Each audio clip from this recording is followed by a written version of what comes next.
दगडूशेठ हलवाई गणपती बाप्पांची आरती देखील त्यांनी केली आहे.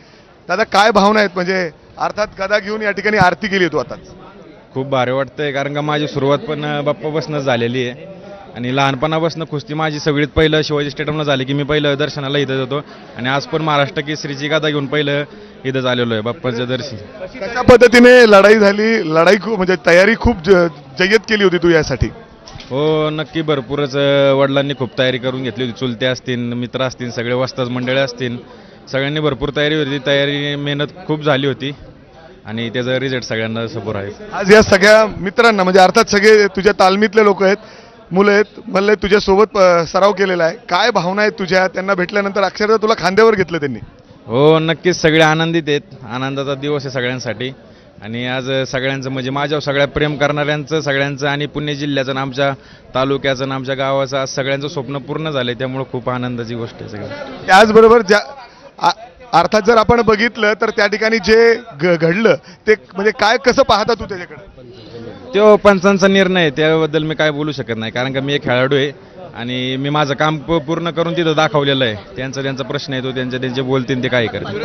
ऐका ना, ज्या पद्धतीने हे सगळं घडलं, एक स्पोर्ट्समॅन, एक खेळाडू म्हणून काय वाटतं तुला? हे सगळ्यांनी बघितलेलं आहे, तो योग्य नाहीये. आता ती त्यांनी कारवाई केली असेल याच्याबद्दल काय मला माहिती ती कारवाई झाली आहे ती योग्य? नाही, कधीच नव्हती झालं असं. अर्थात कुस्तीच्या या सगळ्या इतिहास आतापर्यंत कधीच असं घडलेलं नाही. महाराष्ट्र केसरीला अशा पद्धतीने होतंय, अनेक मान्यवर तिथे उपस्थित होते. आता काय सगळ्यांसाठी पंचांचा निर्णय अंतिम असतो, कारण का माझ्या संघ पण मागच्या वर्षी असंच झालं होतं, पण मी असं कधी बोललो पण नाही आणि कुणाला बाईट पण नव्हती दिली की माझ्या संघ असं झालं.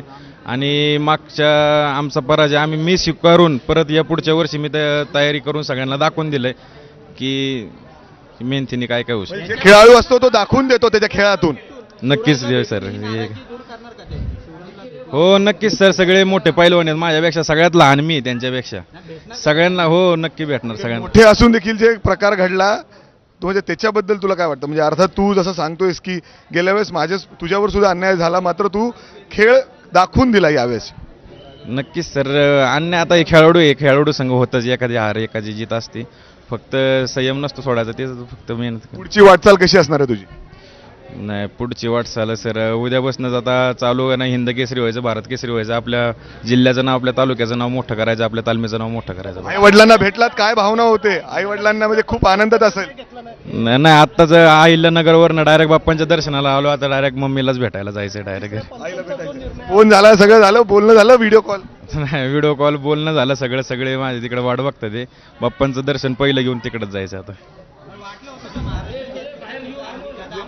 आपल्याला मिळेल ही गदा, हे स्वप्न बनेल नक्की, कारण का भरपूर मेहनत केली होती, वडिलांनी खूप मेहनत करून घेतली होती. नक्की वाटलं होतं की महाराष्ट्र केसरी, आणि तशाच मी कुस्त्या केल्या, वडिलांनी सांगितलं, संचूल त्यांनी सांगितलं तसं कुस्त्या केल्या, त्याचा रिझल्ट भरपूर भेटला. काय मागितलं बाप्पा? आणि यानंतर आपण थेट लोकसभेमध्ये जाऊयात. कुंभमेळ्यामध्ये जी चेंगराचेंगरी